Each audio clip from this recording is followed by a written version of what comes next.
Hey everybody, PSV60 back for more of Turok 2.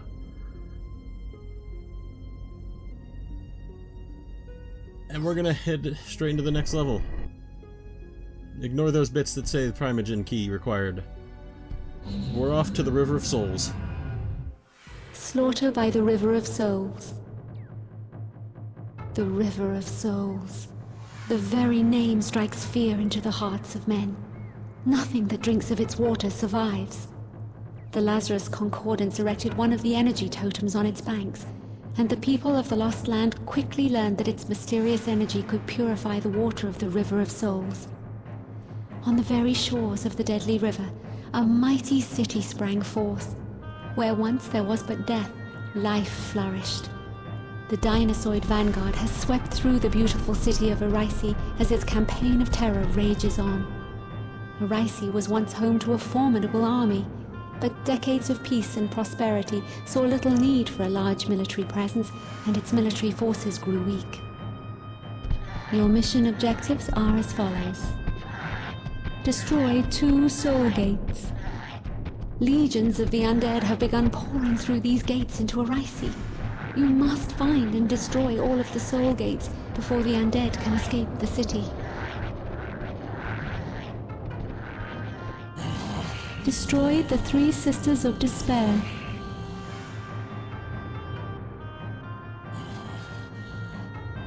Locate the energy totem and defend it at all costs.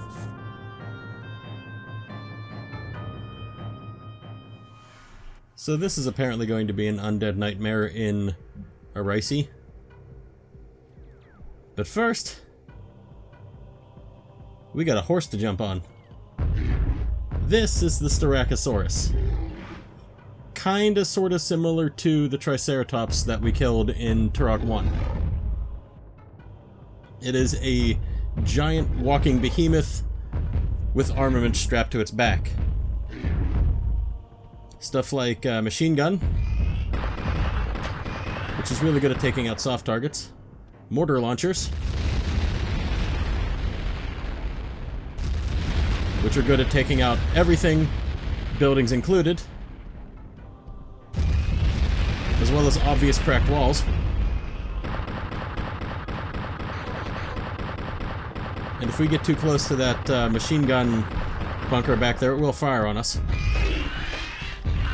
We also get a charge that sends enemies flying.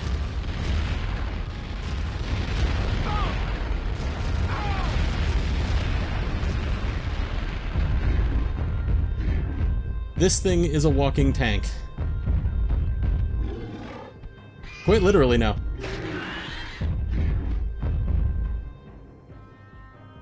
Oh, hell. We kinda needed that. Now this area, particularly this one, has another secret as well. This giant tower.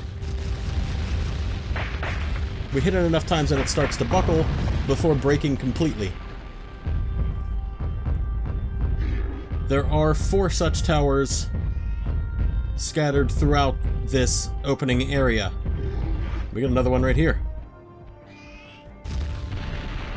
Let's take out the dinosaurs first.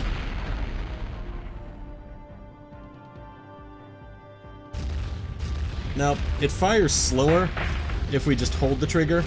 This is the speed that we get if we hold down the fire button, as opposed to that faster rate that we've gotten before by tapping it repeatedly. There's no overheating penalty or anything like that for firing the mortar too fast. It just fires faster.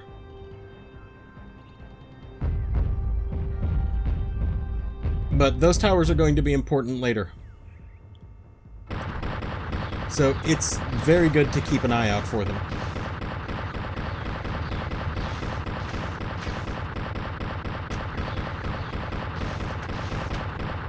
I guess we were out of that guy's range. Now, most of these holes that you'll open up in the walls, that one, the one that we went through at the beginning, and another one that we'll find in a little bit, lead to full health pickups. We can get damaged while riding the Styracosaurus, but it keeps us pretty well armored, so we don't really take much damage. And if we peek around this corner, we see way up there the last type of enemy that we're going to find in this level, and that is a mortar launcher. Now, going at it from head-on gives it a pretty clear shot at us. So if we go back here, we can take out the other cracked hole in the wall, as the Raptoids just run screaming from us. Eventually they'll get brave,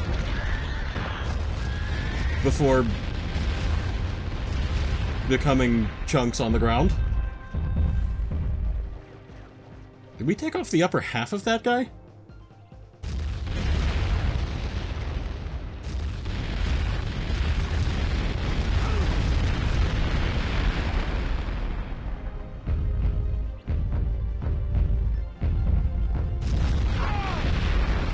There is little else in Turok 2 that makes you feel quite as badass as riding this Styracosaurus.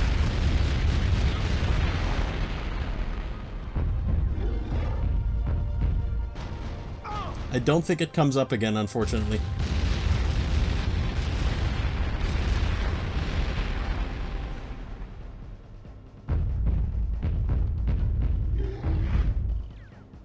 Now, it's a good idea while you're walking through here, particularly if it's your first time, to just kind of keep your eyes peeled skyward occasionally.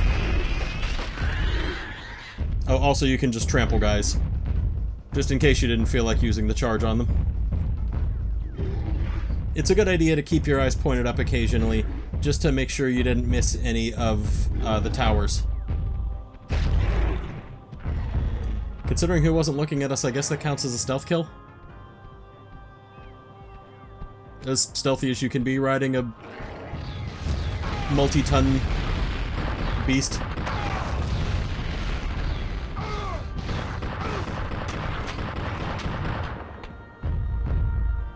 And up there we have the mortar launcher that we avoided taking head-on.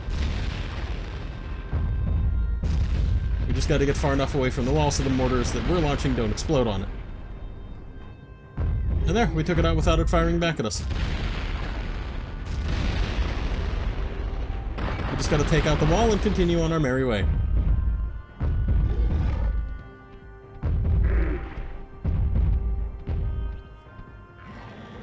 There's another tower.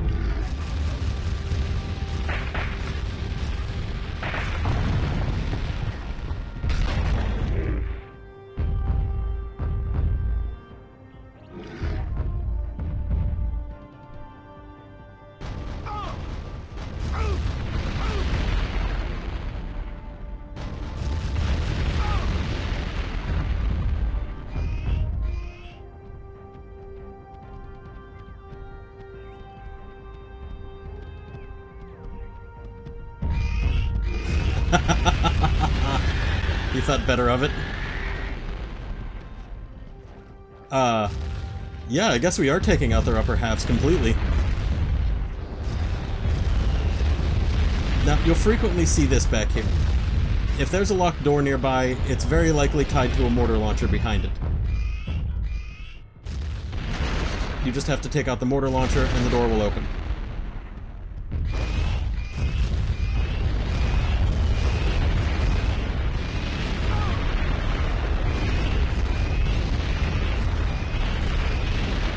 Some mortar launchers are not tied to doors, though.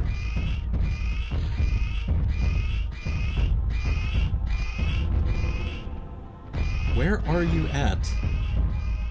No? Okay, I guess you're behind me.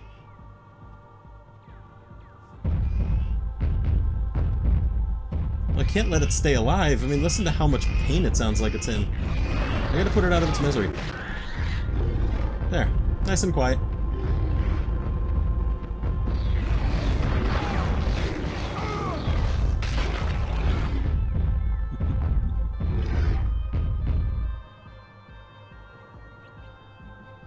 No, no towers here yet either.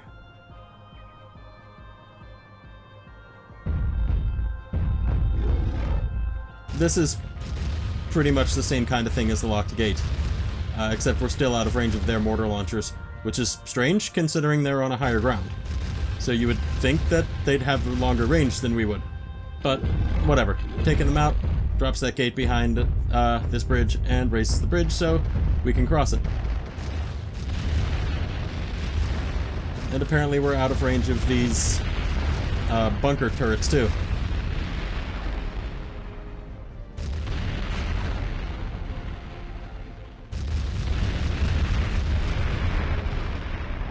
Nothing like taking advantage of a good situation.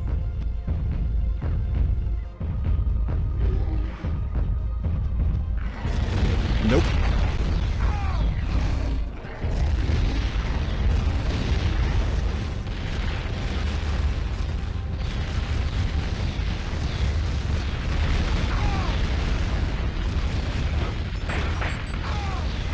And that was the last tower.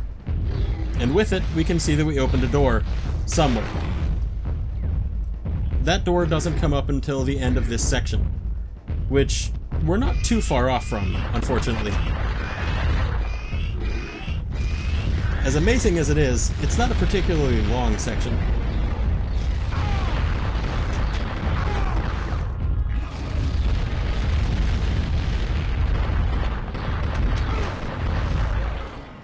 Just one more hidden area. Assuming I can walk into it.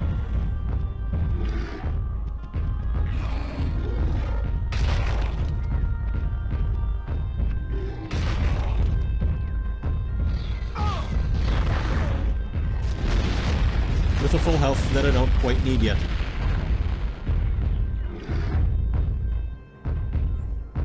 But it's good to have one on hand just in case.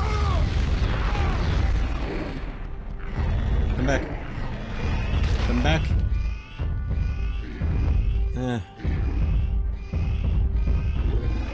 It's not worth it.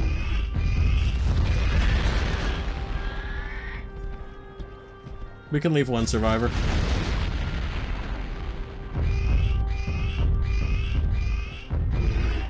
As much as I don't want to, I guess we can leave one survivor. Apparently, I picked the perfect place to stand for that. As for its mortars to get to us, they're going to land right on top of that archway.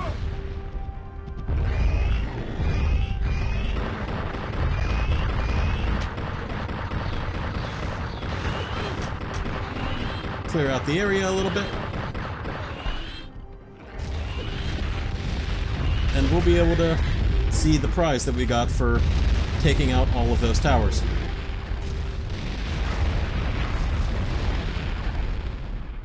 Which is this door that opened when that last tower was done. An ultra health, and enough life forces to give us a free life. Can't leave the building standing either.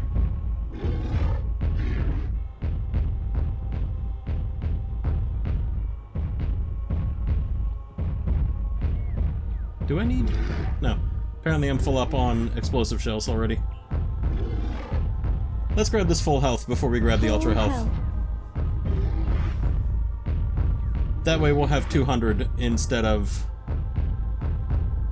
having 165.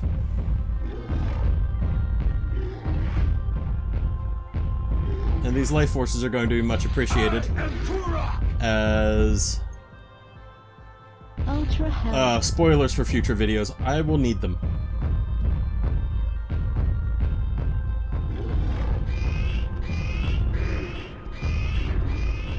Where you at?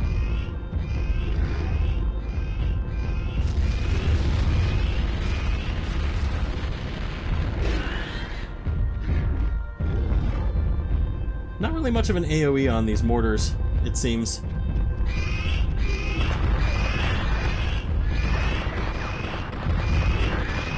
But it hardly matters when we can just trample everything to death. And this Styracosaur has us armored enough that that Raptoid didn't actually do any damage to us even though he hit us. At least he didn't take our health down.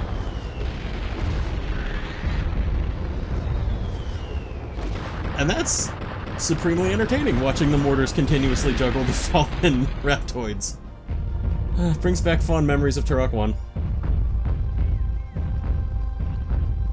Sadly, with this stable,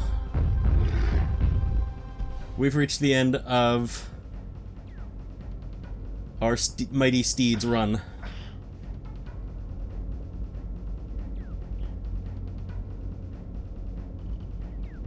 And next time we're going to be getting into the city of Arisi proper.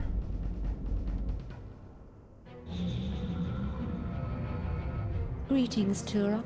How may I assist you? Till then, good hunting.